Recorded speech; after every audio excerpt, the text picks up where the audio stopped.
Mariners have made a move. They signed Victor Robles to a 1-year contract that, according to a wide variety of folks, all of them that you can trust.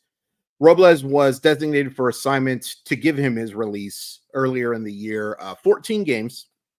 And it wasn't that early, by the way. This was a fairly recent thing that happened, and he found his landing spot fairly quickly, which I'm not surprised by, and we'll talk about why. 33 plate appearances, 25 at bats. He hit all of 120, 281, 120. That's a 401 OPS. That is a OPS plus of 24.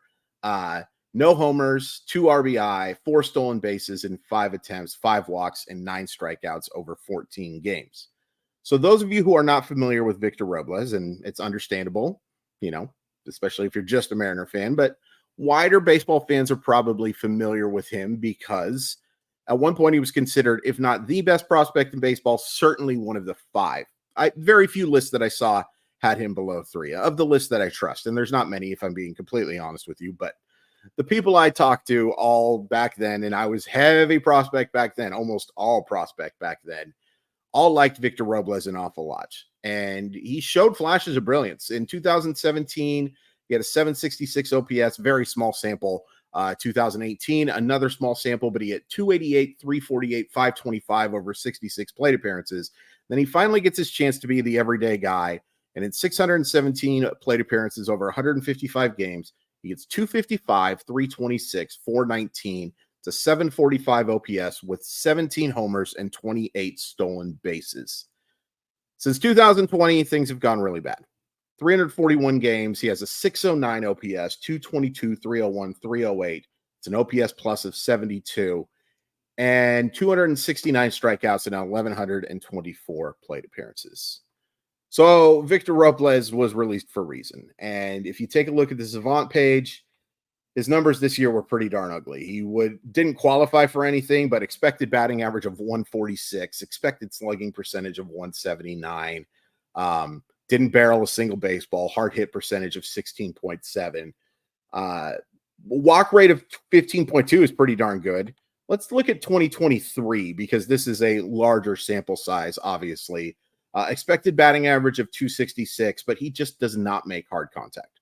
Only 30% of the time did he reach that hard hit percentage or that percentage needed to be in hard hit. That's always worded kind of funny. He has been a bad offensive player. He has been a very, very bad offensive player. Here's where Victor Robles can help you. He is a very good defensive player.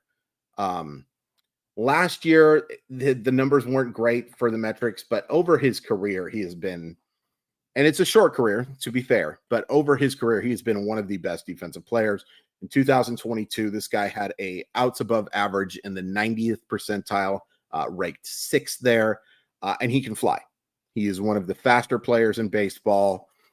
So, basically, as long as Victor Robles is being brought in here to be a 4th outfielder, to be a defensive replacement type of guy, I don't have any issues with this. None whatsoever. I don't think he's as good long-term as Jonathan Clase, which is such a funny thing to write when I was ranking this guy so high for a long time. And it just goes to show you that players fail. Jonathan Clase has a chance to be a much better player long-term than Victor Robles. He's not ready right now. He needs at-bats in AAA. Having him as your 4th outfielder is a waste. Having Victor Robles at the age of 27 as your 4th outfielder is not a waste at all. It's what he should be. And, maybe you hope you tap into something to show that 70 hit tool that he showed as a minor league player. He was driving the baseball a lot more as a prospect than he was now. That's not surprising. Baseball's a lot harder. But, you take a look at the slugging percentages, 458, 529, 419, those first 3 years. Even if you just combine it to that 1 year of 419, I think Mariner fans would sign up for that in a heartbeat. I'm not sure he can ever be that player again. There's just so little loft, and he doesn't recognize pitches particularly well. He's very passive at the plate. The walk rates have always been okay with Victor Robles. A lot of times when these guys stink, it's because they're just not willing to draw walks. Now, in 2022, that was an issue. He walked all of 17 times over 407 plate appearances.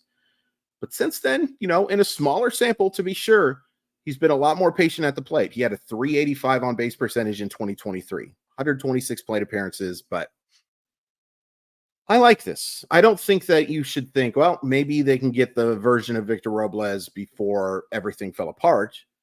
I think the version of Victor Robles right now can help the Seattle Mariners as long as he's not playing every day.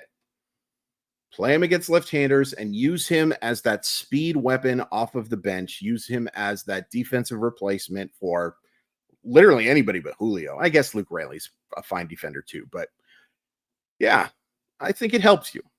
I don't think it helps you drastically, but these are the type of moves you make. There's no harm, no foul. The worst thing that happens is you end up designating Robles for assignment again, and he's looking for a new team. But you might as well give it a look. What's the worst thing that could happen? Curious what your guys' thoughts are. Please hit like. Please hit subscribe. A reminder that we'll be doing a live chat tonight at 6 for My Y enthusiasts. That's $4.99 a month. I really appreciate the support, but also understand people who aren't interested. Once again, I am my best promoter. Thanks so much for listening. And yeah, Victor Robles, tell me what you think.